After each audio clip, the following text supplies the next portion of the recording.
So we've got producer at Vice News, still standing, Arlissa Norman, and Alexis Johnson, who is a correspondent at Vice News, two of the last real ones standing. And we are here to talk about your documentary that just dropped on Tubi, which is called When Black Women Go Missing. So I'm just going to preface this for those listening, those watching, that we're going to talk about some stuff that is maybe not your normal Tuesday morning conversation. There's some assault. There's some really pretty heinous and bad stuff in here. So if this isn't for you at this particular time, feel free to tap out. But this is what we're going to be doing. So yeah, I post. Let me just say this. I posted on my Instagram and said, "Yo, does anybody want to ask any questions about this piece?" You And I got a got lot of so questions. many. I got a lot of Wow. questions about I this was piece. Wow. nervous. Yeah. No. And the first one is maybe we should. Why don't you just tell me what this documentary is about? So again, this is on Tubi. Anybody can watch it. It's an hour long. What is this documentary about? Go ahead, You wanna- Alexis. Okay. Um, Yeah. Basically, we took an in-depth look at the crisis that is missing Black women in this country, and it's something that goes underreported, and it's something that comes up as a topic that comes up a lot when a young white girl or young white woman goes missing, and she's making all the headlines, and there's always that conversation about like, what about X demographic, what about this person, what about that person, and, Mm, and a lot of time, a lot of that conversation was happening a few years ago after the Gabby Petito disappearance, because that was one of the more modern cases that we saw take over social media in a way that we hadn't really seen before, and like TikTok was brand new, and so there was just a lot of conversation about Gabby and her case, and a lot of national attention. And of course, then everybody was like, well, there's a ton of missing Black women in this country that don't get the same attention, essentially. So we took an in depth look at that in itself, right? Like the media missing white woman syndrome, which we can get into, mm-hmm. and the lack of media coverage when it comes to Black women and go missing, but also the causes of why so many Black women are missing. Some of the numbers, some of the statistics: Black women are going missing at a disproportionately higher rate than almost any other demographic. And so, why is that, right? Like, we always kind of look at these stories, and these types of stories, and just chalk it up to good old racism. But like, what's actually happening? And we looked Mm, at some of the systems that have been failing these women, and actually also like the darker turn was like, well, where are they? Where are they going? When Black women right. go missing, what ends up happening to them? What does that actually look like? Are we talking about kidnappings? Are we talking about, white vans scooping girls up? Are we talking about, my mom's sending me TikToks and stuff all the time, like, oh, if you see the bread tie thing on your door in the mall, like Hmm. you could get picked up. It's like, is that what's really going on? Like, where are these girls at? Where are these women going? And Mm. what are some of the leading causes of, that's impacting these crises? And also, like, what are people doing about it? Oh my gosh, this light just went off. I think it's dead. What are what are people doing about it on the Mm. ground? There's so many organizations and stuff that are dedicated to this work, and we're seeing some change legislatively as well. So that's basically an all-encompassing look at this documentary. Yeah. And I heard this took 3 years. It did. And what was crazy is that initially what Alexis was just talking about is like, what are people doing about it? What really kicked this off was a couple of years ago in Minnesota, they passed a bill that allowed them to establish the first office within a state dedicated to missing and murdered Black women and girls. And Mm-hmm. so I believe that was in 2021. And another producer, Katie Sheward, she was still here and she was really working on this project at that time. And we went and filmed that. And we kind of had different pieces. We went and filmed that. And then, what was really hard for us is uh, to get families to talk to us or get people who were experiencing, having someone go missing and they're looking for them. And as you could obviously know, like why that would be a hard thing to talk about or why Yeah. like if you're actively looking for someone, like how do you even wrap your head around talking to media in the capacity of like a documentary too, where it's really, somebody's following you around or there's mics and this and that. It can be kind of a lot. And so that's what we were really having a hard time with for a few years. And we kept trying and, we kept having good conversations and, and then they would kind of always, not really work out in the end. And so that kind of kept happening. We would get certain things, we would get introductions to like the podcast, Black Girl Missing podcast. We met them in 2022 and filmed with them. And so we had like some really good pieces that were really important, like the things that were happening legislatively, other advocates who were, doing the work in their communities. But what we didn't really have were the actual families where this has happened to. So sometime last year, that all just kind of clicked and we were able to get in touch with the right people at the right time. Some of it is honestly like, I can't even believe myself that that worked out or that happened while we were in production. But that is basically why it took 3 years to kind of put together. Yeah, so let me I'm gonna play a little bit of this. We're not gonna play too much, but we're gonna play a little bit. And so let's see if I can pull this up here. So okay. This is just, again, you said a little bit of this, but this is kind of the setup for the issue here. So I'll play this. We're not asking for something new or different for Black women and girls. And so this is somebody, just to double check that we know who this is. This is the person in Minnesota, right? Yeah, that's former Representative Ruth Richardson. She was a state representative in Minnesota, and she was the one who came up with the bill to start a task force for missing and murdered Black women and girls. And that bill eventually led to the first office in the state. First state office in the country for missing and murdered Black women and girls. So that's Ruth Richardson, and she was so great. All the work that she did legislatively was really groundbreaking and historical. It was the first of its kind in the country. Okay, so I'm gonna keep playing here.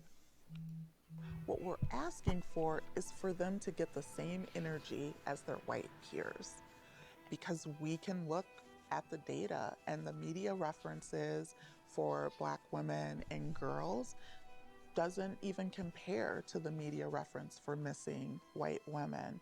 Looking at like Black children are about 30% of the missing person cases across our nation, but they're less than 15% of the media references when it comes to missing person cases. Missing white woman syndrome, the historic tendency for national attention to just gloss over cases of missing people of color. Her story has dominated news headlines. Hashtag Find Gabby Petito gaining over 700 million views on TikTok. Her disappearance has actually mobilized people to focus on other unsolved cases, including those of minorities. Even Gabby's father, Joe Petito, urged the press to cover other stories and wondered why they weren't. I want to ask everyone to help all the people that are missing and need help. And like I said before, it's on all of you, everyone that's in this room, to do that. Okay, so that is that's sort of the setup for this piece here, right? Which is, and we're gonna, by the way, we're gonna jump around a lot in this documentary. We're not gonna show the whole thing. I don't want to say there's spoilers, but there's kind of spoilers. There's some things, there's some things that happen. Some of these things are not positive. Some of these things are positive. Some of these are kind of both. Some of these stories are out there. Like if you Google the names, you'd be able to find information about these stories. Exactly. I mean, it's not a movie. It's real life. But I think there is something to be gained from having to go along and see what happens, right, and experience that essentially along with the families. And so, what I was gonna say is that I'm not gonna play all of these, but we are going to take a look at Crystal Anderson's case. I think that's the one that we'll focus on, because there's a few different women who this documentary follows. But as you mentioned, I mean, as you were talking about, right, the Gabby Petito case, like there is an understanding, I think, a lot, especially on social media. I've certainly seen this stuff, on Twitter or whatever, when I used to still use Twitter, that, hey, okay, yeah, missing white girl syndrome. What is this? Missing white woman syndrome. But I've never really heard from the people who are going through this. And I think that is what this documentary gets into, is we actually hear from people who have had to live this, right? So maybe I can just go to, and by the way, if at any point you want me to stop, I'm gonna play part of this documentary. Mm-hmm. So if you want me to pause or anything like that, Okay. feel free to let me know. But let's go ahead and pull this up now.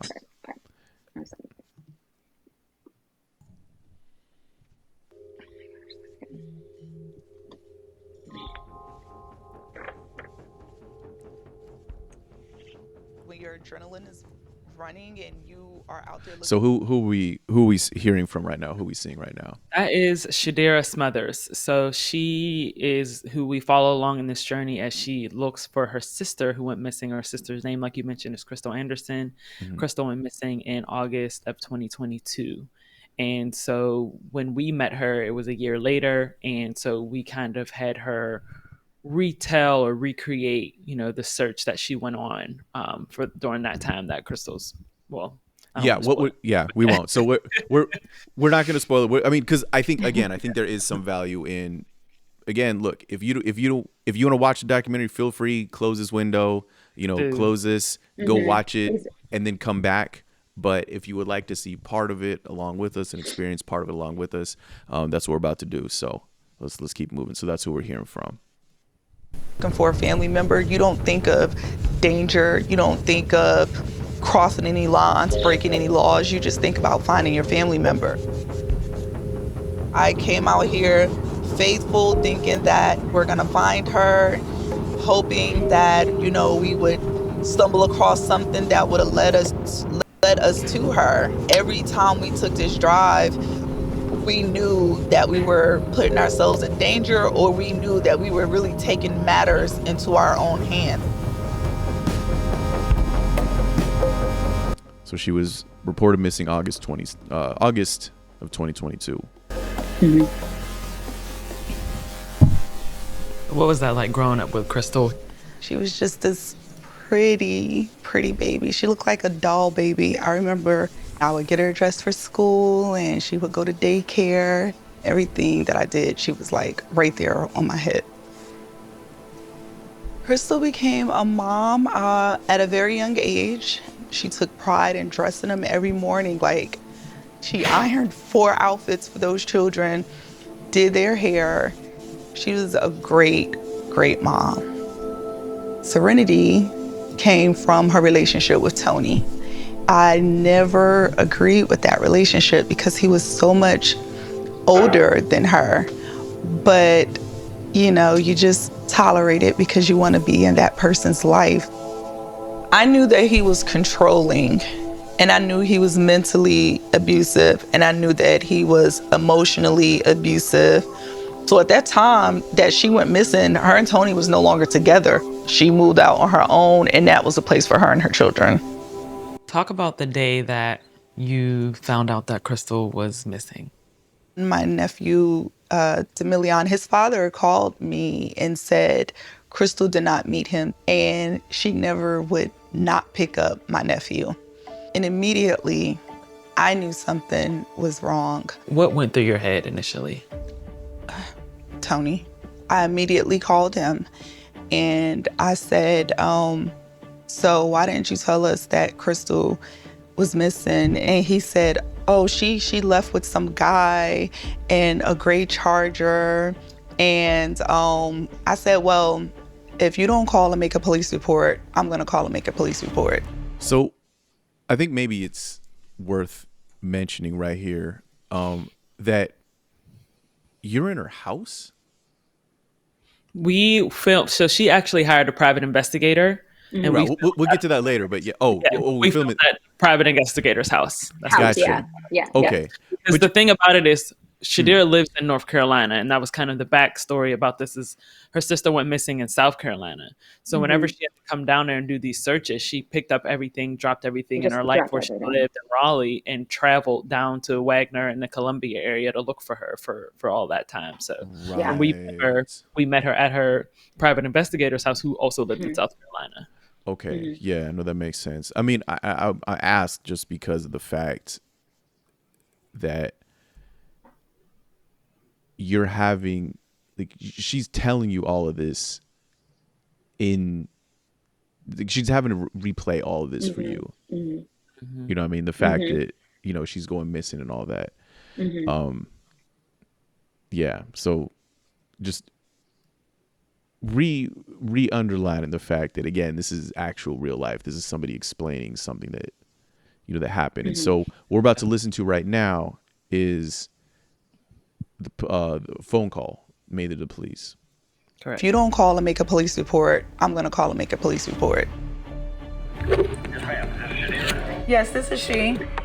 Go ahead. So my concern is that when I spoke to Tony this morning, he said he had not seen my sister since Saturday, 1 o'clock in the morning. I have picked my sister up 3 times because of the domestic violence that they were going through. I'm glad you're concerned. That's great. But what I'm saying is, when you kind of yell at me and tell me I'm not doing enough, I don't know. Here's the thing. I'm not yelling at you. I am upset and I am scared. My sister is missing. I've been over there now twice, just to see maybe if he left and came back, or did something with the kids and came back, or whatever. Or maybe somebody else came up, or she showed up. That happens frequently, okay? I'm writing the report now, but I can't do anything else more than that right now. I don't know where he's at. I don't know where she's at. I don't know where the kids are at. Okay, so then my thing is, this is a concern. Yelling at me. We're wasting time. My sister could be somewhere laying on the side of the road somewhere. I'm going to dominate the conversation. I'm going to hang up. Sir, I'm not yelling at you. Stop talking, I'm going to hang up. You know that he's been abusing her. Because I just told you I've picked her up before. It's documented.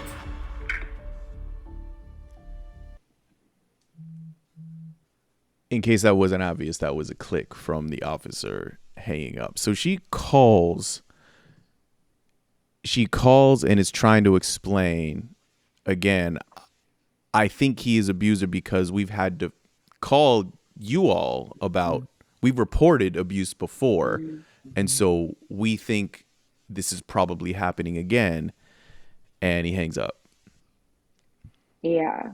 I when she sent me that phone call, I kind of had it and hadn't had a chance to listen to it as we were, you know, like in the field and working on things and stuff. And when I remember I was like at home, I was in this room and I played that phone call and I finally listened to it and I was sick, honestly. Like, I think I texted the group. I'm like, you guys, you need to listen to this phone call because the way this officer is speaking to her, I cannot imagine. Because it was one thing for her to tell us, like, you know, the police didn't take me seriously. When I called, it was like they weren't trying to help. But like when you listen to that, to someone calling, when she's like, I am upset and I am scared, I'm not yelling at you, like that just, I don't know. It gives me chills every single time I hear it. And that's just a snippet. I mean, the call went on for what, 10 minutes or so? It was it was like an 8-minute phone call. Yeah, it was like an 8-minute phone call. And, you know, that was like obviously right towards the end when he hangs up with her. But they were going back and forth for a while, and he was not very helpful, as you can hear. But yeah, every time I hear it, I get angry. Yeah. Because like you said, Dex, it's like, it's one thing for people to say. I mean, I was just, you know, obviously she didn't know that us as camera crews were going to come up to her a year later and ask her to do this project, but like she had the wherewithal to record that conversation. That just shows you right there that she kind of already had a feeling that she wasn't going to be heard, that she was going to be dismissed, that she wasn't going to be taken seriously. And even after she hung up, she says, we obviously cut it after, but she's like, you know, this is why I recorded it, because I knew that she was probably going to get that outcome. And unfortunately she did. And it was just really frustrating and heartbreaking. Yeah. So what did you think when you listened to it? I know we've heard it a million times now. I'm like, what does everybody else think? I can't disagree with your assessment of it. I mean, it's really bad. It's really bad. And I want to underline it, how bad it is actually, by saying the thing that I need to say now that we've played it, you know, doing the journalistic due diligence, right, is, okay, well, what does the police department say about this, right? And so I'm going to go ahead and read the statement, and I'm actually just going to put it on the screen so we can see it, right?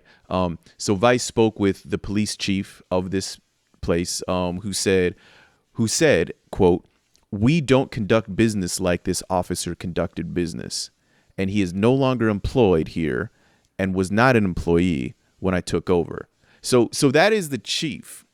Correct. The chief took over in March of 2023, which we didn't know at the time. We reached out to him, and I sent him quotes from the phone call and was like, I need you to respond to this. We're going to use this phone call, and like, what do you have to say for yourself? What do you have to say for your department? And he called me immediately and was like, I don't even know who that is. I was new when I got here. The Wagner Police Department needed a makeover in so many words. And so I pretty much cleaned house, and, I don't agree with what he did, and basically is like, that was before my time kind of thing. So it's unfortunate that we couldn't, obviously hold that officer accountable and, whoever was in charge of him at the time, but they're no longer a part of that department.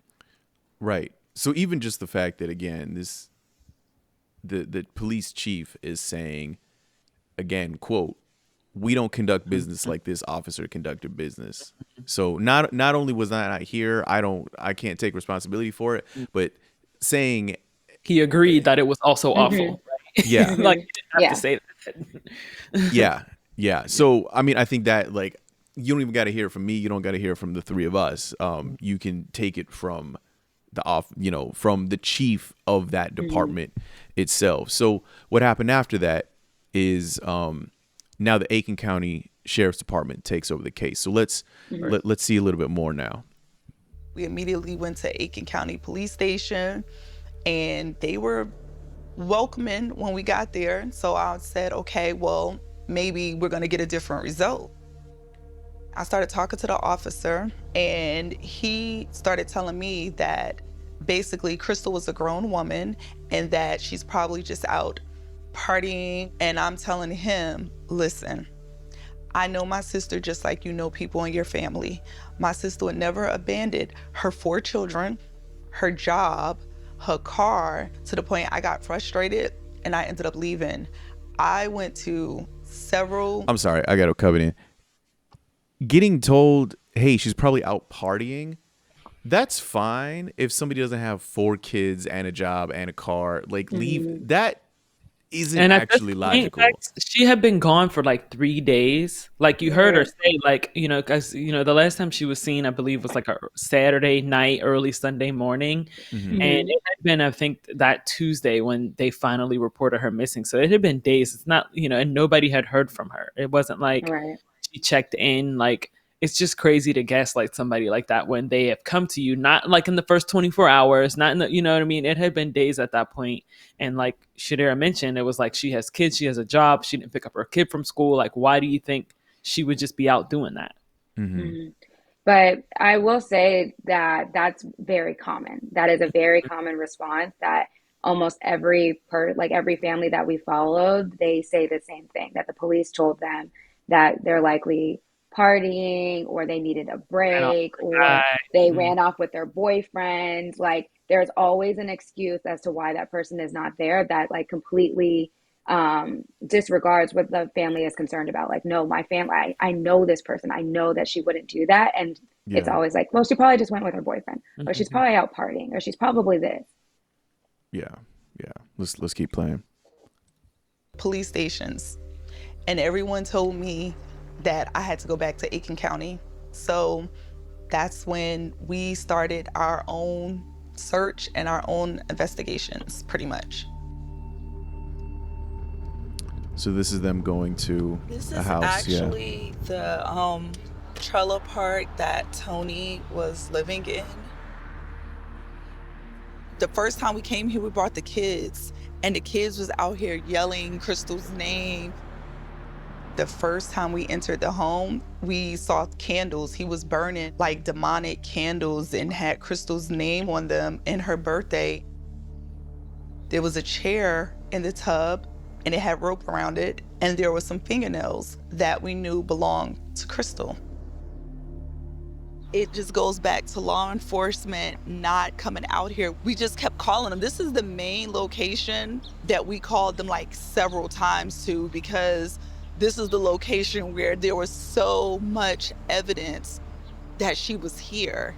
So the rope, the chair, the candles, the police never came and investigated any of that. They never picked any of that up for evidence. So let me let me clarify this, because this is something that I almost didn't even make sense to me at the beginning. So they went into the trailer and they got their phones and they were videoing everything, and they sent family did. the family did. So the family went into the trailer and they saw all this stuff, fingernails that they knew belonged to her. They found rope in a bathtub. They saw. Tell me about the candles. I'm sorry, I gotta ask about these candles. It's dark, right? Like, I mean, Yeah. she told us that she thought Tony was kind of into that kind of stuff. I don't want to call it witchcraft, I don't know. But, the candles had Crystal's name on it. They had said, like, do as I say. And it was just really dark. Like written, do as I say, in marker on the candles. You can see some of it on the picture of the candles. She didn't have video of the chair and the rope, but on that photo of the candle, you can see Crystal's name. Yeah, it's like do as I say is at the top of the You candle. see Crystal's name written on the blue one. Mm-hmm. And on the one in the front, it has like the 10/22/91 on there. It's Crystal's birthday. Yeah, her birthday. Her birthday. Yeah. Mm-hmm. Yeah. Yeah. And so basically the thing about this trailer is that, and this is another thing that we talked about, is often a common problem is like, we're talking about jurisdictions, right? So like Crystal went missing in Aiken County, but where Tony lived was in another county called Lexington County. Mm-hmm. So when they would call the police, you call the dispatcher, Lexington County picks up and says, this isn't our case. You got to call Aiken County. They call Aiken County. Aiken County says, well, we can't come out there because it's not in our county. So she was just getting a lot of bounced around. And also, they went into the trailer. She was not shy about saying, I was looking for my sister, so I busted in there. And like, that's something cops won't do unless they have a warrant, right? So like, they didn't take the extra steps, the officers, for whatever reason, to get a warrant to go in and find those items. And then eventually, according to Shadira, like the owner of the trailer ended up selling the house to somebody else, I guess, when Tony got evicted, whatever the case may be. And like, they don't even know, she doesn't even know if any of that stuff was collected before that happened, before they cleared the house out or anything. So it was just really insane. Yeah. Insane. So we'll hear more about it. Okay. That she was here. So the rope, the chair, the candles, the police never came and investigated any of that. They never picked any of that up for evidence. Every time we came here, we saw those same items in there. How does it feel for you being back here after so much time has passed? This is one of the hardest places for me to visit because I believe that this is where she suffered.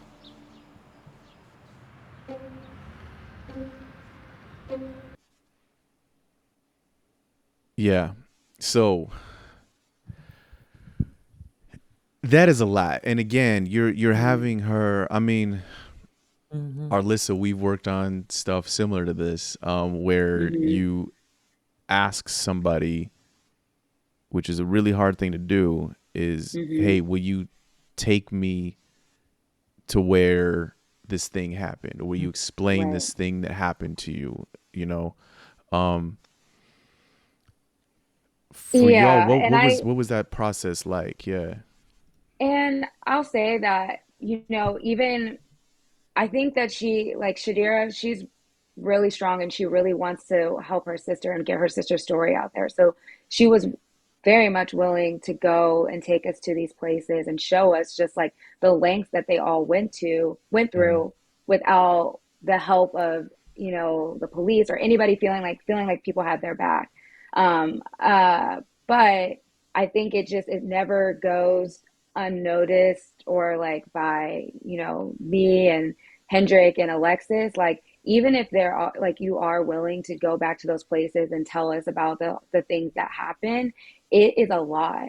And it's really, it's hard. And, I know that, I don't know. I think it's just something that I think about it. I just think about as a producer and somebody who does this work that, like, I know even if I did it, like, it was a hard day and it was a hard day for all of us. So I just I'm so inspired by Shadira and their family and just how much they care about their sister and how much they will do anything to make sure that she receives the justice that she deserves.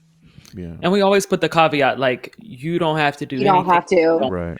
You know, We like can we're leave right asking you this, now. you know, for the sake of what we're doing, for production purposes, for television purposes, you know, we have to show people stuff, right? Like obviously we could have had Shadira say all those things to me sitting on the couch, but it brings the audience into what she went through if you can see where she was searching. So like we ask those things of people because we're making a production. But Yeah. always with the caveat that like if you don't want to, you don't have to. If it ever gets too much, we can cut the cameras, we can leave. Like it's totally up to them. And she was willing to do whatever she needed to do to get Crystal's story out there. And kudos to her because, you know, we were all, you know, everybody is watching like the edit and the parts that we chose to show, but like spending days and days and hours with her, we were all drained and we were all sad and we were all, you know, re-traumatized. And I just couldn't imagine what it was like for her. That's why I asked her, like, what is it like for you being here? It had been a year or so since she had been back at that trailer. And I was like, well, how are you feeling? You know, I just always want to check in with people we're talking to and be like, are you okay? How are you feeling? And she was like, yeah, it's just a lot for me. So I was glad we were able to show that on camera as well. Yeah. Well, let's even watch. I mean, you're talking about the lengths that they had to go to. I mean, let's watch a little bit more here. So this is them going to another location. So we would just plan, get out early, go searching, make phone calls, contact friends, follow up on leads, just anything we thought was helpful at that time. I just lost faith in law enforcement before I even lost faith in finding Crystal. This is like an abandoned house, as you can see. We received a tip from a lady who actually lives across the street and said she happened to be on her porch smoking one night and she heard screaming coming from this house. Can you have a recording of her? I do. We do have a recording. That was this morning and nobody's ever called me. So I said, well, evidently the police ain't gonna do nothing, so I'm gonna call the family and tell them. It was last Monday night. I heard a woman and she kept hollering, Tony, Tony, Tony, stop, don't do that. If you think of anything else, please give us a call. Okay, but I wanted you to know I did call the police. We gave them all the information. We gave them all the addresses. We sent pictures of everything we found. All they had to do was show up and do their job. It's making me angry. Yeah. I imagine how frustrating it is for you, but yeah, it's making me angry. And she was angry. She was like the lady, she was extremely angry. And it wasn't until Cleveland said something to them that they actually came out here. Okay, so that was a lot. Yeah. That was a lot. They collected so much. Yeah. What we would think as an average, right? We're not in law enforcement. We don't know what's credible. We don't know what passed. You know, once you get to the court of law, we don't. But what we would think is just obvious stuff that the police might be interested in investigating. They had it. They had locations. They had phone calls. They recorded everything, and they would send it back to them. And like the lady, the reason why she reached out to Shadira directly was because she originally, like she says in the call, called the police and said, hey, I heard this thing. I saw that, you know, she saw that Crystal was missing. She saw what was going on in the news. She called the police and was like, it could be anybody, but I definitely heard somebody screaming Tony's name at this block, such and such. They never called her back. They never followed up. And she was like, well, maybe I should just reach out to the family myself.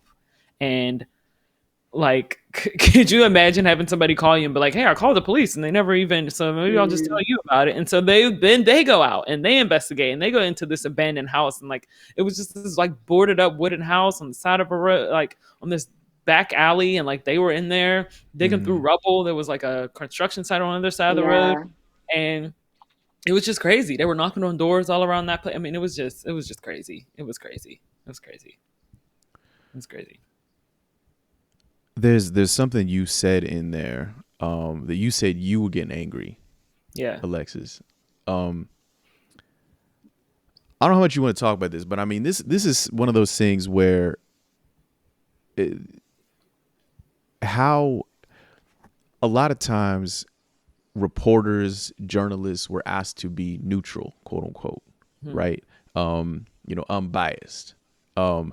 This is a clear example of not that. You're showing that you were upset about something. Now, I would, of course, argue that this is completely reasonable. I think any reasonable person would also argue that this is a completely reasonable reaction to what you're hearing in front of you. But, you know, and also that's something you could have cut out if you wanted to. Yeah. That interaction. You could have said, you know what? Somebody's going to take this the wrong way. We need to cut this out. You didn't.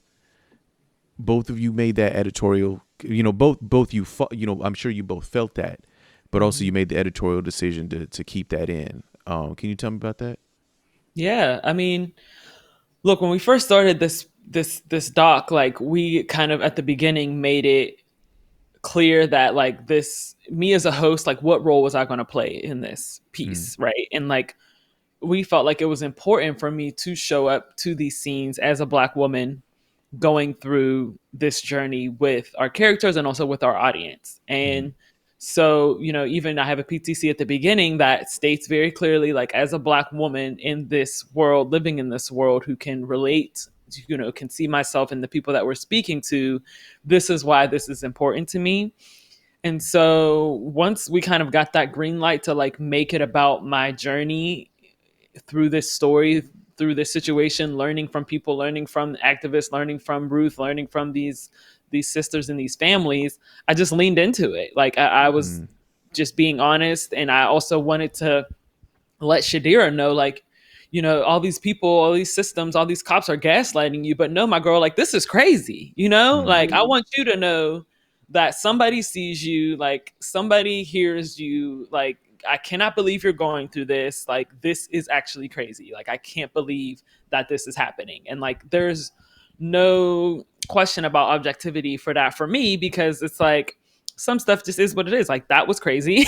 And I want our audience to know that I also feel it too, right? Like if they're watching it and being like, damn, that was crazy. I'm like, yeah, no, that's just pissing me off. I can't believe these things are happening and nobody's listening to you. So it was a little bit of like me also wanting Shadira to know, but also like, you know, once I got the green light, I was just trying to show up as myself. And I think that made the piece stronger, to be honest. And I was happy that we were able to approach it that way, because you don't, like you said, you don't always get to approach projects that way.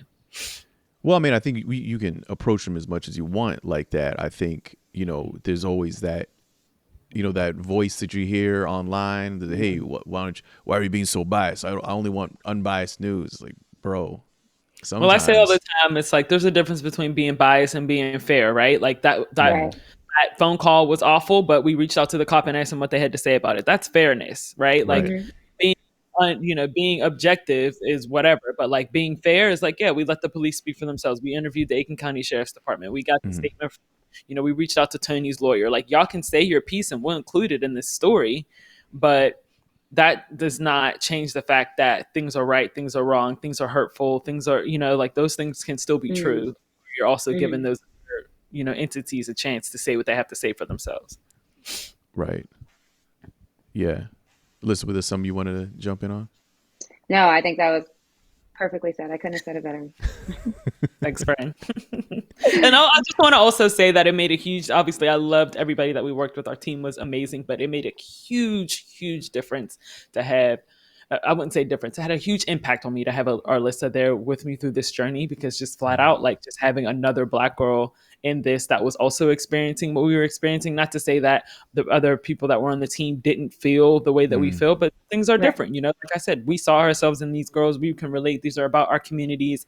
And so having Arlissa there to like support me, and like sometimes I just needed a minute. Like we would go through some of these interviews and I was like, guys, you just gotta take me to the hotel. Like my body was reacting in different ways. Like I just needed to decompress, and like just having it just, this is what we say when we say it's important to have us working on projects like this, not only just because of for the sake of the project, but also for the crew itself and people who are putting themselves in these positions. So I was just really grateful to have you there with me, friend.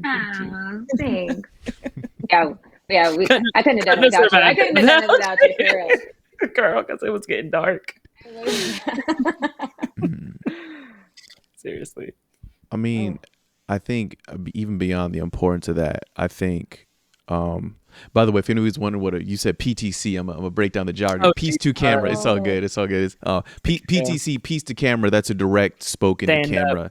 Yeah, stand up, whatever you want to call it, but that's what we call when we speak to the camera, and it's just, you know, you look at the camera and saying something that's on your mind. That's a PTC, which you just mentioned a second ago. But you know, I think also a correspondent, a host, whatever you want to call it, what the point of that person is to act as a proxy for the viewer, right? And so just like you were saying, you're going and you're kind of finding things out and you're discovering things.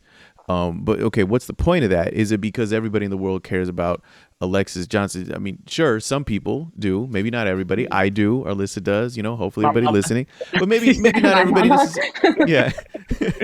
You know, but maybe not everybody's necessarily as invested in you as a person. But the point is that you're a proxy.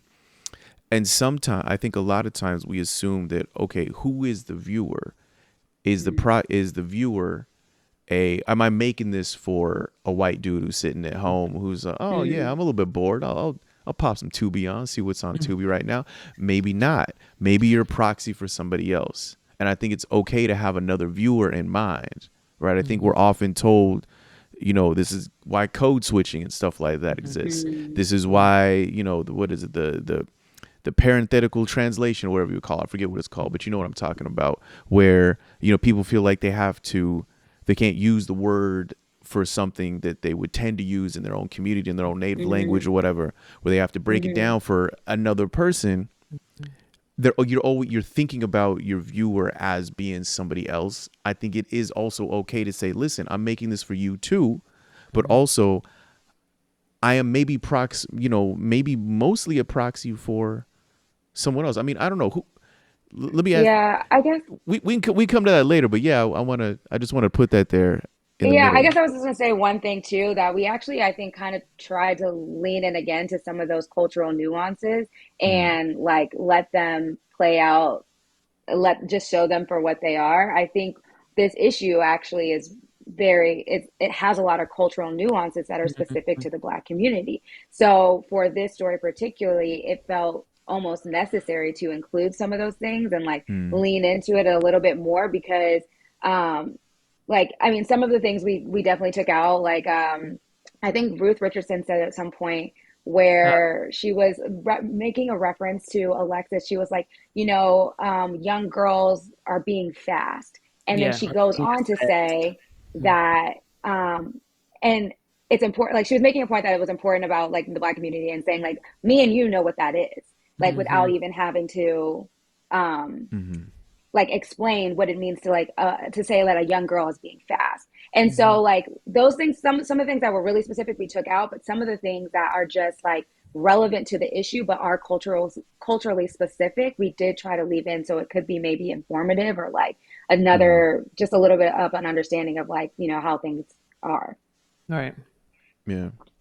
Let's move on. So she at the very at the end of this or just a moment ago, not a moment ago, but a little bit ago, before we paused, there was mention of private investigator, Cleveland, last name Cleveland. So let's watch this. So Crystal's family hires their own private investigator. We're gonna hear from them. I have been involved in over 300 different cases. I have been able to bring back over 121 girls who were missing over the 18 years of me being a private investigator. Right now, I am currently working 5 cases where I have no body. One of those cold cases is Crystal. What information did Shadira have at that point? What did she share with you when she called you? Some of the facts of Crystal's case that got me really involved was her younger child that was 9 that saw Tony put her in the trunk. So the response that I got when I tried to call law enforcement and tell them what I got from the kid was nonchalant. Like, we already got the call. It didn't happen like she said. She was with another guy. Did you know that? You didn't know that she was with another guy and he said that she left with the other guy? Did you hear what I said? So I wasn't going to argue with him. I said, we have work to do and you have to do it now. Because if she was unconscious and put in the back of the car, then time is not on our side. I knew the possibility of her not being still alive was very possible. So I took all of that information and I gave it to Aiken County. People were calling me saying Aiken County hasn't come to pick up this information. I really wish that I wouldn't be here saying that a department just did not do their job. But in this case, this department did not do their job. Okay, so I'm gonna put a pin in a couple of things. One is that the 9-year-old saw her being put in the trunk of a car unconscious, and that doesn't seem to have been taken seriously. There is some things to be said about the response of the sheriff's department, but what I'm going to do is I'm going to move ahead, and we're just going to go right ahead to there's a couple of questions that you have that you pose. And so this is the spokesperson. So this is not the person necessarily involved with the actual with the investigation itself. As he says, tell us plenty times. As he tells you many times, he says many times, I was not involved with this investigation. I was not involved. I'm the spokesperson. So this is a spokesperson. So here we go. Just releasing the general information to the public. Crystal's family was saying that they had several tips from the public about Crystal's disappearance and Tony's whereabouts, and that they really felt like this department didn't take those concerns seriously. What do you think about their concerns? Well, I mean, everybody has a right to feel the way that they do. I don't have, their thought process of how they handled the case. Or I'm sorry.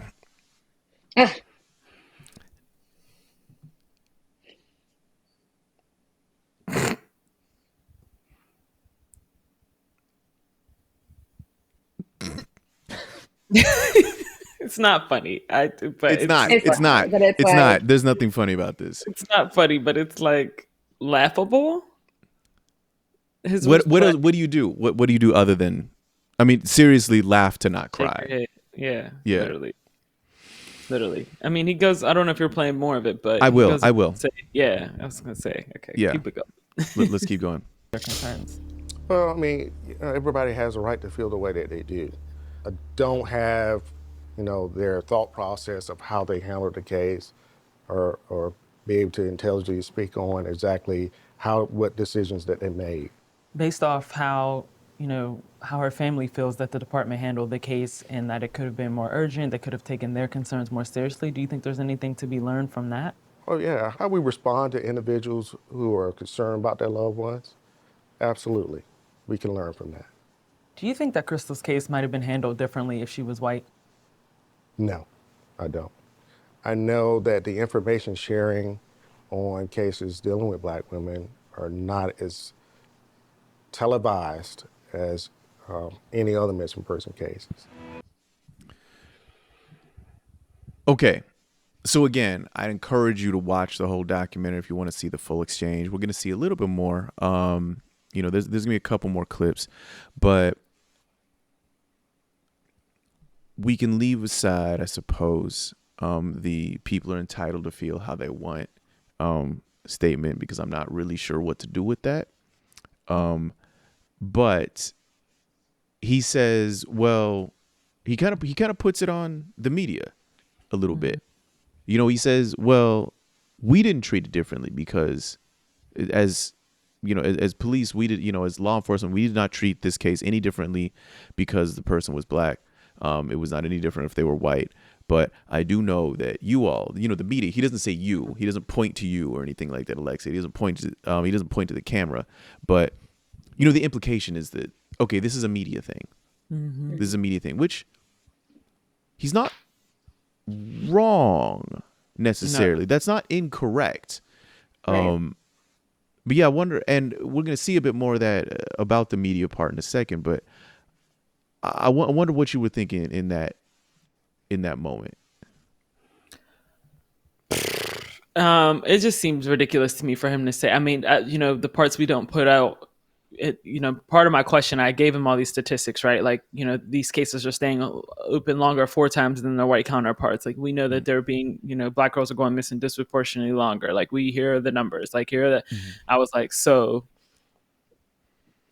all that to say, do you think Crystal's case might have been handled differently if she were white? He said no.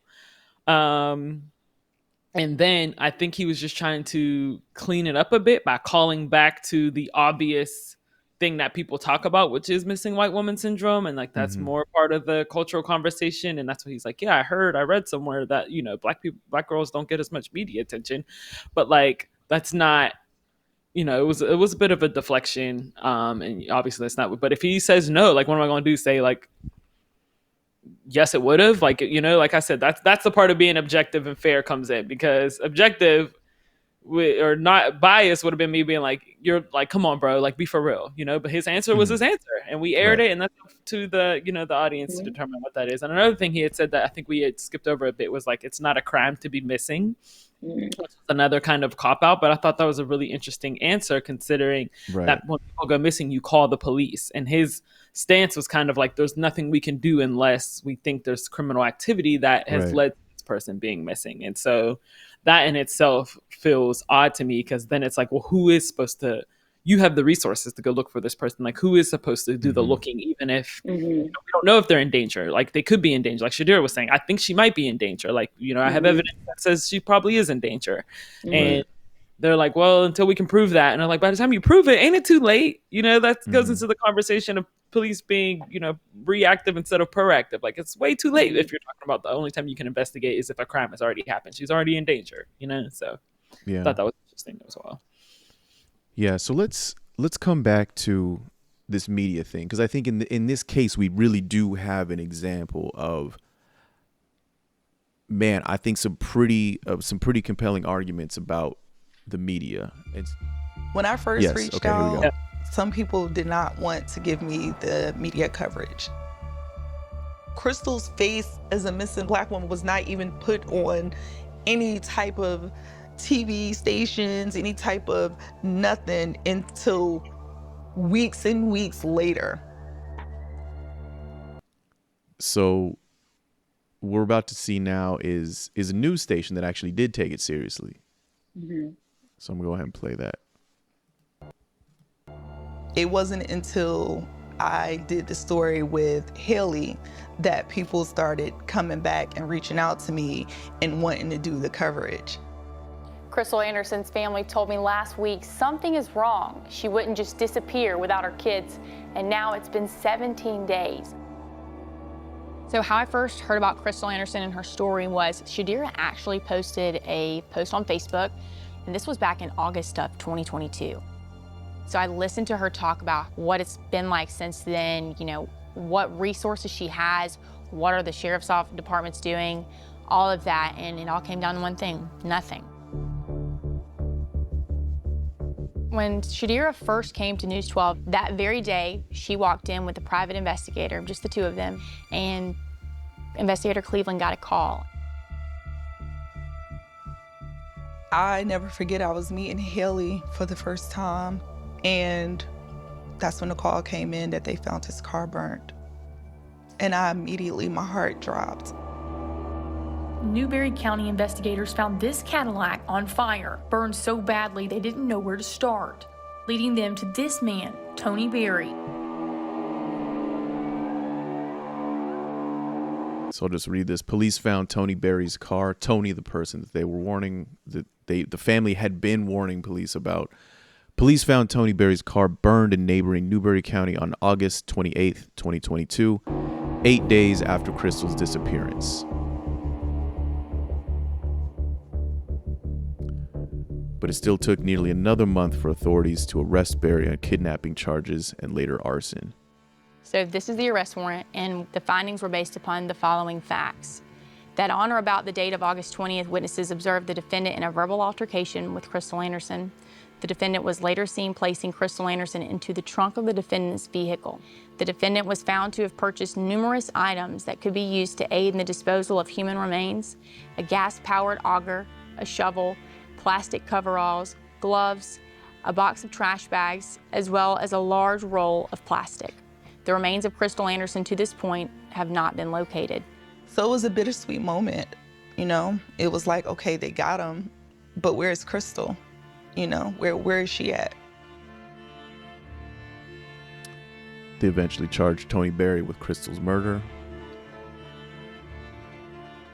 to me, this man has committed the perfect crime because he had all the time in the world to do it. He had enough time to bury Crystal and plant flowers on top of her if he wanted to do that. He had enough time to go plant a whole tree on top of her if that's what he did. He had enough time to build a house on top of her if that's what he wanted to do because of the time that they allowed him to get away with this. Had we jumped on this a lot sooner, maybe had Crystal been white.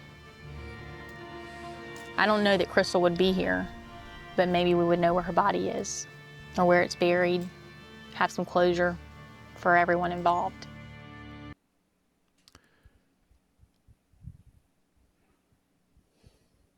That is a lot in there. And I'm not even sure how to put this, but the fact that you have a white local news reporter saying this, saying that maybe if she would have been white, maybe it would have been sooner.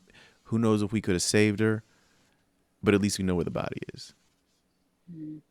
I just want to say too that like Hallie worked her butt off on this case. Like she really cared. She's written so many pieces. She's still in contact with the family. She's still reporting on this. So just shout out to her and the reporting that she did. It was really helpful to us in our piece as well.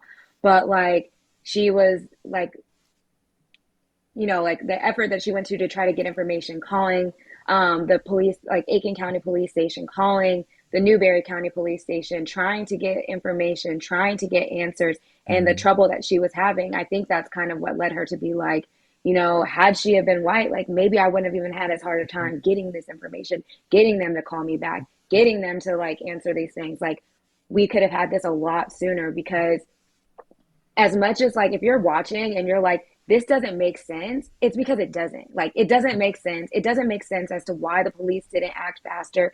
I don't know if we'll ever come away with it feeling satisfied that as to why these things, because it doesn't add up. And I think that's what she was saying when she got this. She discovered, you know, she came in contact with Shadira, like, this doesn't make sense, and was trying to help get these answers. And she was even coming up short sometimes. Yeah, I mean, the fact that, again, when you watch it, you did the interview in their news station. I'm not sure if I can stress how unusual that is.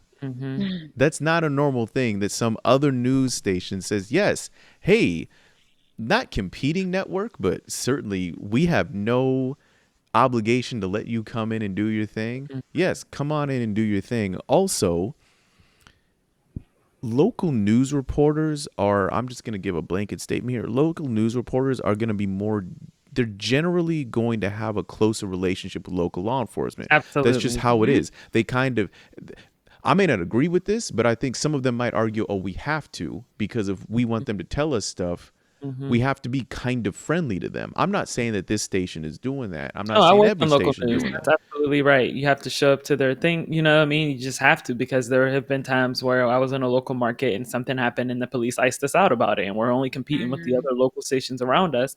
And if we don't get the information from them, you know, that affects everything, the story, the ratings, the info. So it's really true. Yeah. And the fact that she said, no, yeah, I'm going to say all of these things. Come into the station, interview me behind the scenes, and I'm going to say this, knowing that she has to keep working in that. She has a job after this. You left. The two of y'all left. Yeah, that's really true. Like, she's got to live there. She's got to keep, she's going to, that guy that you interviewed who said, you know, the spokesperson, of the sheriffs, who said they're entitled to feel how they want to feel. She is going to talk to that person probably this week. Right.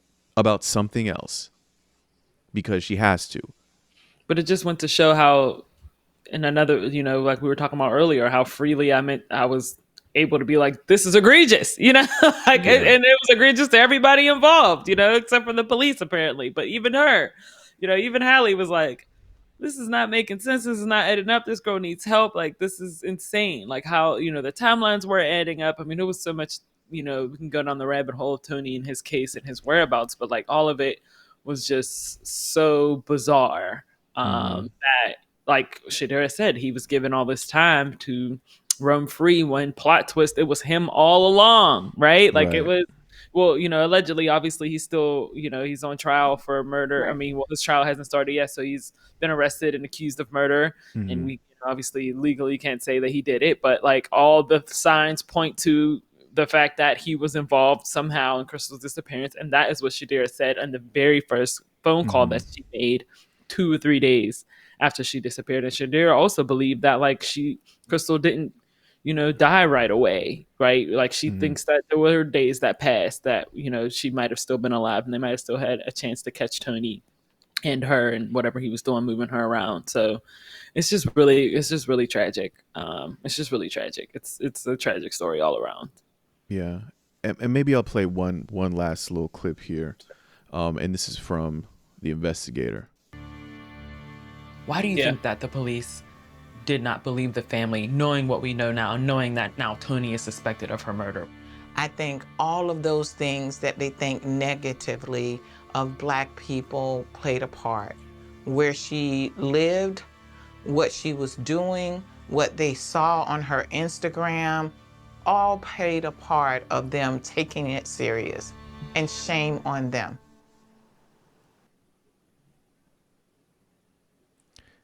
If you'd like to see more, go watch the piece. Go watch the piece, Yeah. because there is a lot. And I will say that I think you probably saw this coming, unfortunately, but this piece, this story, because there are a few women whose stories are followed. This doesn't have a positive ending. Obviously, it doesn't have the ending that you hope it would, where she gets found. But there is there is kind of a coda at the end that I think is worth watching. The story of her Crystal's story is not totally done in this documentary, because at the point, I'm only halfway through the documentary. I've only seen a chunk of it. It's about an hour, but there is some stuff that comes through at the end. I'm just gonna say there's more, but tell me a little bit more about this, about all these things playing into why it wasn't taken seriously. The Instagram thing, I'm imagining what that means, but could you tell me about that? Yeah, Crystal was like Shadira said, a young mom, 4 children. She lived in small town Wagner, South Carolina. She was very active on TikTok, with kids. And she worked as a nurse, I believe, or worked in nursing homes. And so, it was Dr. Cleveland's belief that they just stereotyped her as a young baby mom, whatever. Like she said, white people think of young black girls, and she was flashy, she had her stuff together, and it's just like they probably dismissed her from the jump soon as you said. And if we would have been talking about, we got into this a little bit with Representative Ruth Richardson about kind of this like narrative of the perfect victim and the perfect victim syndrome. And if instead, Crystal had pictures all over Instagram of her in like a cap and gown and like her, whatever, like, they like to use those pictures when, somebody goes Her missing. wedding And photos and yeah, exactly. yeah. Yeah, exactly. Like just these buttoned up stories, then there might have been, the officers might have found more value in finding her. And this is something that the Feminista Jones mentioned in the podcast about like just the value of Black women and the role that we serve in this society, and why it's not important for officers to look for us or investigate our disappearances or our deaths or whatever the case may be, because we are not really serving any purpose in the world that they want to create, I think was her quote. So I think all of that thing is tied into the bias, and it could be, it's not always like, I want to shoot the cops and bail, but like they're not all conscious villains, right? Like it's not all like deliberate acts where they're like, I'm a racist and like I'm not going to spend my time looking for this Black girl. Right. This is conscious bias that plays out in everything that we do and in all of our interactions. And when it comes to priorities and jobs, like these, officers are just people at work. They, find things that they want to work on and things that they don't care about. And unfortunately, most of the time, the things that they don't care about are about people who don't look like them, people who they can't relate to, people who don't operate, in their circles and things like that. And that's just the way the world is. I will add one thing too that we kind of learned as we were doing this is that even victims of domestic violence sometimes don't get the sympathy or empathy that they deserve as Mhm. well. Like if Yeah. you are someone, like if you're in an abusive relationship and you leave and then you come back and you Mhm. leave and you go back, we know that that's a thing and why someone would want to do that, right? Yeah. But like if you're talking to the police, sometimes they don't consider that as something to I mean, it's another thing that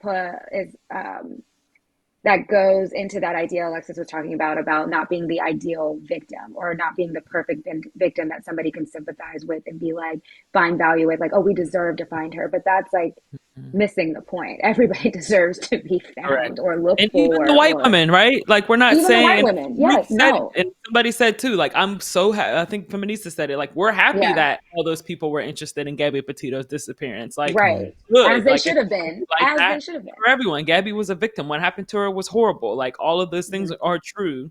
And also we need to put that same energy towards people who Exactly. don't look like Gabby. Right. Yeah. There is, I mean, there are so many things that we could talk about. I feel like, I mean, again, this is an hour-long documentary, and we could do what I always do, which is play 5 minutes and then or play 2 minutes or 30 seconds, and then I stop, and then we go off on a 20-minute tangent or something like that. But I do want to encourage people to watch it. But I think of the clips that we're going to see, that we're going to stop there because, I do want people to go watch it, which experience it for themselves, because there's so much that doesn't get covered. I mean, there's a whole part.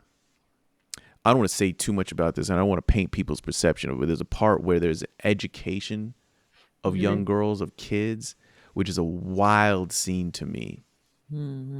Because That's actually one of my favorite parts of the documentary. One really, of my favorite. I wish we could have used the whole scene. Yeah, I was like, I really do think that that's So really powerful. important. So yeah, Yeah. go watch it. It's informational. Yeah. And It's powerful. educational. It's powerful. yeah, Yeah. man, I have so many things I want to say about it, but I don't want to because I don't want people going with preconceived notions. I'll say this. I watched it. I felt like I was kind of horrified at that part. What are we telling these kids? Because there's a part where they're asked to look at themselves. And again, I don't want to spoil it because I really feel like you should see it. But I thought, oh my gosh, what are we doing? What are we doing?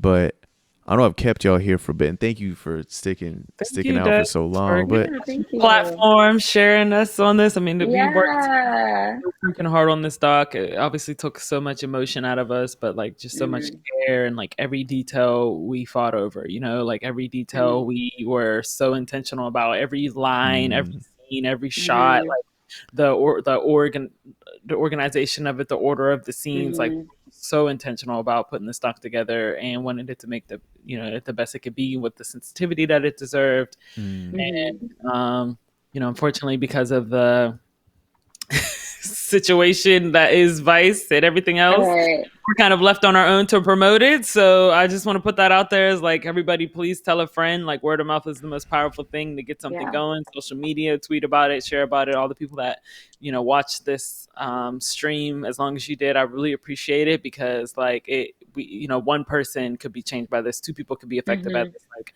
every view counts, and not for the sake of the algorithm, but because like we put so much care and time, and the information is so important. Like, we can't say that there's not enough media out there about this and then not support the stuff that does get made. So because stuff like this gets made and supported, then the people with the funds make more of it. So algorithms might not matter to us, but it matters to them. So when they look and see what type of content people are interested in, that matters. And they invest more money into more projects like this, which is the goal. So yeah.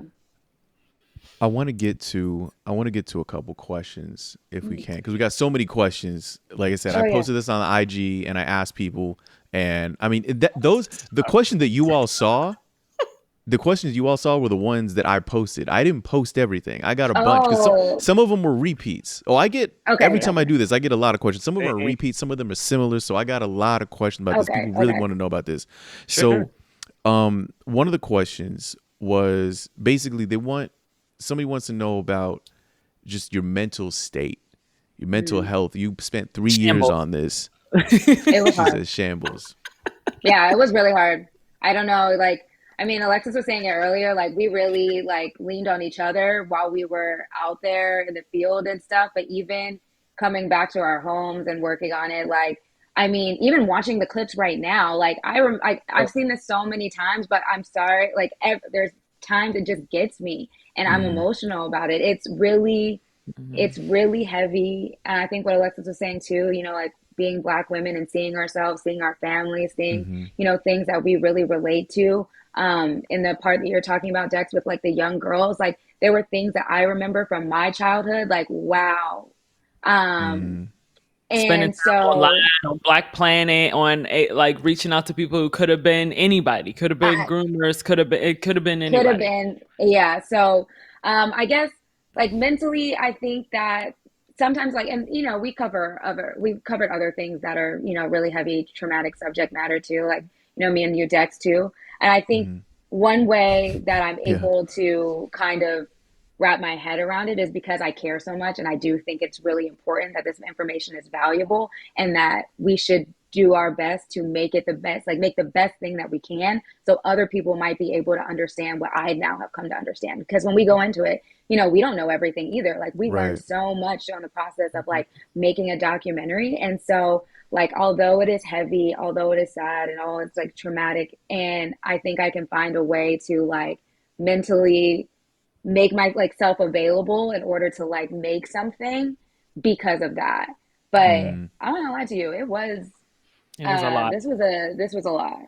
Yeah, it was a lot. It was I mean, Alyssa said all the things. It was really heavy, especially because people don't really realize, like, you know, what the time that it takes to make a film like this, and not even just in the 3 years aspect, but like all these interviews, we sat down with these girls for 2 hours, you know, like Mm-hmm. we're talking Yeah. to them for hours. It's not just like your typical like 5 minute piece where you can get 20 minutes from a person and take the bites and go. Like we had to make sure we verified everything. We had to make sure we got their entire stories. We had to give them the space to tell these stories. Like Right. some of you can, you know, we don't get into Lakeisha in this stream, but another woman we spoke to was Lakeisha Lee, and just the way that she retold stuff, you can tell that it just took her a minute, you know. And so I was trying to, you know, make sure I'm giving her the space to do that. It was super triggering for me. I don't share this a lot, but my brother was murdered when I was a teenager, and so I made sure to tell Lakeisha and tell Shadira afterwards off camera, like I'm not Mm. just a girl coming in with a big crew and like that doesn't really give a shit. Like I can really relate to what you're saying.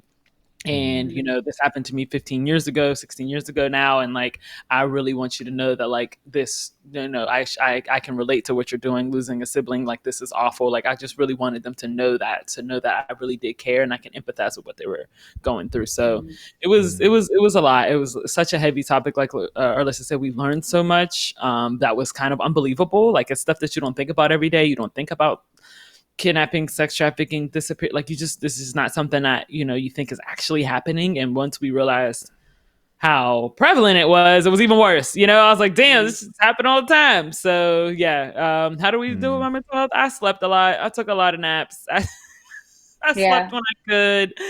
I napped on shoots. I went to therapy about I it. went to the And gym. Yeah, I was like in therapy. I look yeah, forward to therapy every week. yes, yes. So Alyssa, therapy for Alyssa was all. Alyssa definitely at the gym posting Yeah. the boxing. Yeah, Yeah. she had her own outlet. I was just taking naps, so that's that's all. Let me ask you maybe one last question. Who did you make this piece for? Black women. Me. I also think like, yeah, I was like, I also think like Black communities in general, like I think that this piece has a lot of potential to be really informative and shed light like within, because it's kind of like Alexis was saying, it's like you're not walking around thinking about people going missing. It's like when this happens to you, and you know, the people that we interviewed kind of said it's like you join this like really unfortunate club, and we find these things and other things that we've reported on Dex. You know what I mean? Like even in like when we Police. were doing the felony murder thing, like anything, yeah, it's like until you're a part of this club, you don't really know what's going on. So I think that to me, I think this has a lot of value for the Black communities in general, for people to just be more aware of the things that are going on and how it's impacting the young women and girls that look like you. Mm-hmm. You know, I got another interesting question in here. And somebody basically said something to the effect of, do you think that Black communities, and I think there's, you know, parallels in a lot of other minority communities for this very similar stuff happening, right? Do you think these minority communities, Black communities, have just gotten numb to this sort of thing, numb to the fact that they're not going to be taken seriously if they go missing? Maybe. I mean, it's like, you know, at the heart of what we're talking about is just like the relationship with Black people and the police in general, right? Because when we're talking about 100,000 girls missing, we're talking about the ones that have been reported. We're not talking about the ones where people don't even want to report because they don't have a comfortable relationship with their officer or believe that they would do anything right. Or, you know, like oftentimes Black communities are the most criminalized, right? So it's like you might not even want to shed light on something else you might have going on, but you need the police's help, you know what I mean? So it's like, I think all of those things contribute towards this, and it's up to the systems to do better by us to gain that trust. And then, you know, it's like a double-edged sword or a seesaw effect or whatever, however you want to put it. But yeah, I do think that a lot of people are probably numb to all of these types of stories, right? We hear all the time, like, oh, we're sick of hearing about Black trauma and things like that. And it's just an unfortunate, you know, reality is that a lot of times the stories that we do cover about Black communities are about the wrongdoings and the trauma and the sad stuff. I hope that there's less of that in the world, but we also have to keep calling it out, right? We have to keep spreading awareness until something changes. That's just part of, you know, who we are and part of Black in this country, in my opinion. And I'll say one last thing too. It's like, even if you're not Black or part of, like, you don't identify as Black or anything, like, there's still value in this documentary because the cases are actually just, they're really wild. Like, I don't think like anybody watching it will be like, this is crazy, because it's like, we all are human and we think the same thing, like, this is crazy. So I think like, or, you know, I mean, yeah, just the world is crazy. And I think that even if you're not Black, you'll be able to find something that you identify with, and it will educate you even more. Because I think if you are a young woman, even, like, it's very easy to put yourself in the shoes of these women, whether you're a sister, whether you're a mother, whether it's you yourself, and you're thinking back to your own like childhood, whether it's you today, like, and you're thinking about your own choices and your own relationships. I think that you'll identify with something and you'll take something away. I agree. Yeah. Well, I suppose I can leave it at that. Both of y'all, Alexis, Alyssa, thank you for real so much. I mean, you want to talk about Vice? There was a question in Vice about there. What was it like reporting on this? Oh, did you want to do that? Listen, my last day's on the 5th, baby, so I'm a free agent. Okay. All right. Okay. So, a person who I'm not gonna name. The people what they want. Give them. Look, as the OJ said, give the people what they want. Look, the floor is yours. This is a platform where y'all do what you want. I do not. Safe space. Safe space. Do your thing. Obviously, look, like we thumbs down emojis all day. Let's go. I know. Oh, I'm not on FaceTime. Like that. Yeah, we started doing this film when Vice was, you know, in good standing, I'll say. You know, we thought it was going to be a piece for Vice TV at one point. I had a bunch of different kind of iterations. We had pitched it to Showtime, I think, before I hopped on it.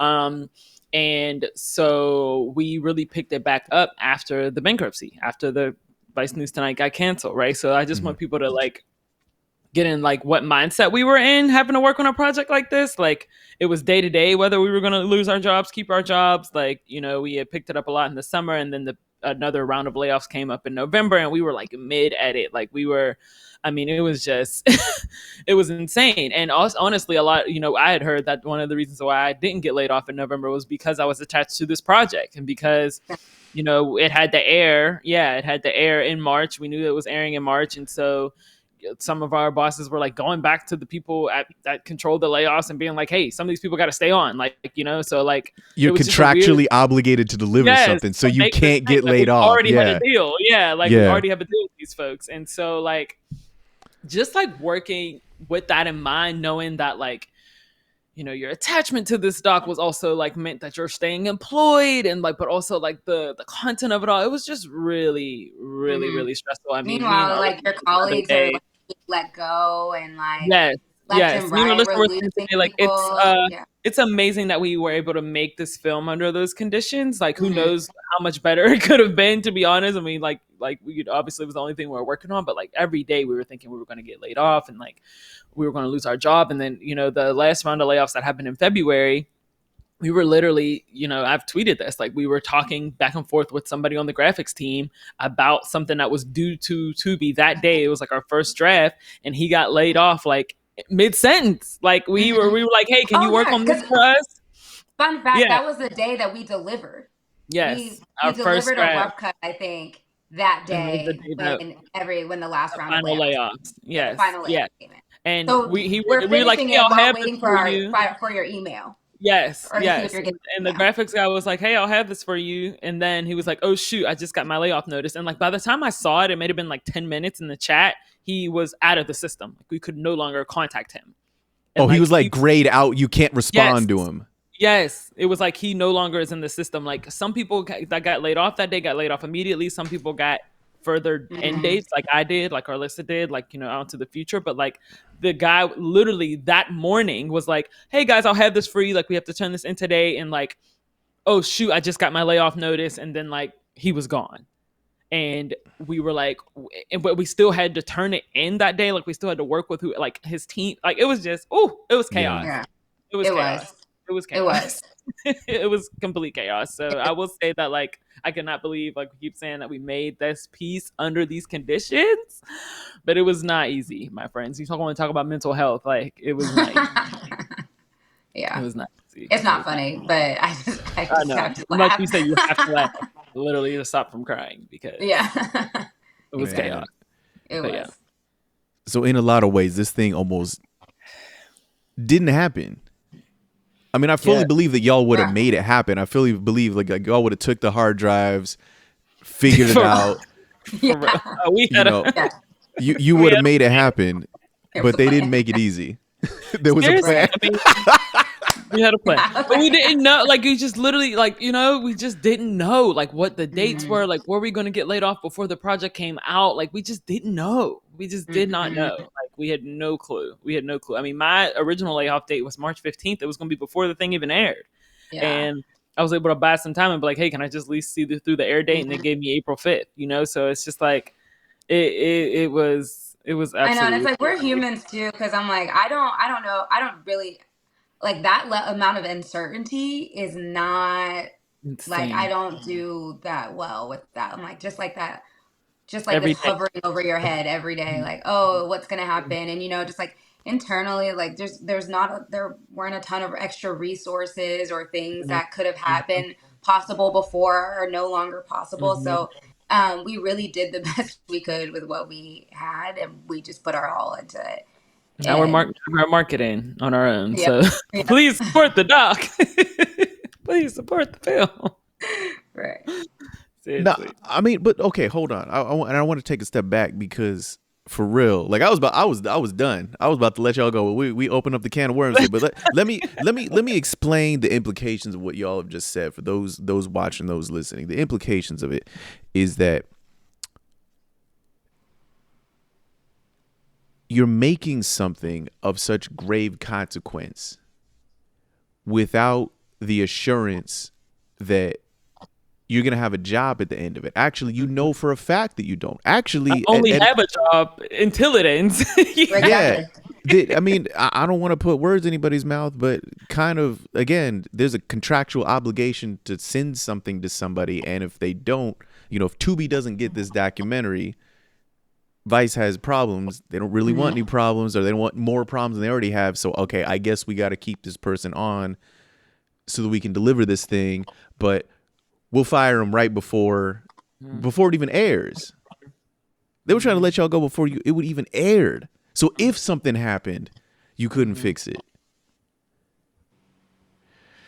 And then, and then the marketing thing. And let's be clear about this. We ain't never had no marketing? Is that what you was going to say? But there's never been any marketing. I know. I was like, Jax Crawler has a lot to say about this. He's been talking. Oh, no. Yeah, you and I have talked. We talked. I know. I was like, I know. No. This is not the place for that. No. This is not the Dexter show. This is not the Dexter segment. This is the Arlissa and Alexis segment. We're talking about y'all today. I have plenty to say about that, but I won't. What I will say that's relevant here is that when we say marketing, and we say stuff like that. Okay, what's the point of marketing? Oh, it's so the thing can go make more money or whatever. There's no royalty scheme in here. We don't make money because something does well. When you're talking about marketing, you want people to see it because you feel like the message is important, not because if 1 million people see it, you get a bonus or whatever. When we make something, we don't get extra cash. Nothing. Our job is to make the thing, and that's it. It doesn't matter how well it does. So yeah, it's because we put so much time, blood, sweat, and tears into it that I want people to see it. Like I want it to be worth it. I want our character stories told. Like you know what I mean? Like they took the time to speak to us. Like it's like I'm always shocked when anybody wants to speak to us. I say that about every story, but especially this one. And so I want people to I want it to have value. Like I want people to be talking about it. I want it to have an impact, and that's really it. So I'll come on this podcast next week if you want me to. I'll talk about it again. Let's do it. I do want to say before we go, thank you so much to the entire team. Yeah, it was Hendrik, it was Jika, it was Ilaria, it was Nicole, it was Stacy, it was everybody. It was Sam Stoneful. Yes, but like Ilaria, editor, wow. Like she edited this. Ilaria. Y'all got Ilaria. Oh, Queen. I hate y'all. Queen. I hate y'all. She was going faster. She was editing faster than we could script. We were like, we gotta hurry. Yes, and like her editorial judgment was also like so sound. Like she kept us in check, because like she's on a different end of it. Like, we're in it, and like she's like seeing the product of what we gave her. So she's like, no, we don't need this. This can go here. And like she was always right. Anytime Ilaria voted, we all got outranked because she was always right. And it's just so much time that went into this. And also she was pregnant. She just had a baby. Congratulations to her. Nicole just had a baby. Like we have pregnant women working on this doc. People gave life up until their due date.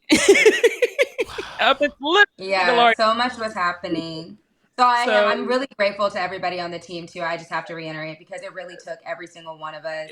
And also like Hendrik was right there with us. So it was like all three of us collectively, like we needed each other, and it took all of us to do this. So I just am so thankful that we had a nice, supportive team, good working environment under all of those conditions that we were just talking about. Like we all really cared. So shout out to Young Henny. We love you, Hendrik. Young Henny. You'll call him Young Henny. You want to hear the story about why I call him Young Henny? We're gonna be on her. Now I do. All right. Last story. This is a bonus. Last story. Let's go. Young Henny. Explain Hendrik's name is Jan Hendrik, which I did not know. Oh. And we were on a shoot and gotten breakfast or something, and somebody, the waitress came out and was like, Jan Hendrik? And he was like, that's me. And I was like, did she just call you Young Hendrik? I did not know his name was Jan Hendrik. I thought it was just Hendrik. And he was like, no, my real name is Jan Hendrik. And I was like, oh, I thought she was like, yo, what up, Young Hendrik, Young Henny? So for now, he's always going to be Young Henny. You're forever in my heart if you're watching this. XOXO, Young Henny. Now we got to bring him on and call him. Oh, wow. There we go. They're the hearts. But yo, thank both of y'all so much for you, coming Dexter. through. You're welcome anytime. Please do go watch the doc, and we'll do this again sometime soon. And happy almost graduation very soon. Yeah. Thank you very much. 3 days. Thank you nice to the out chat. here. Appreciate it. All right, y'all. Take it easy. Peace. Bye.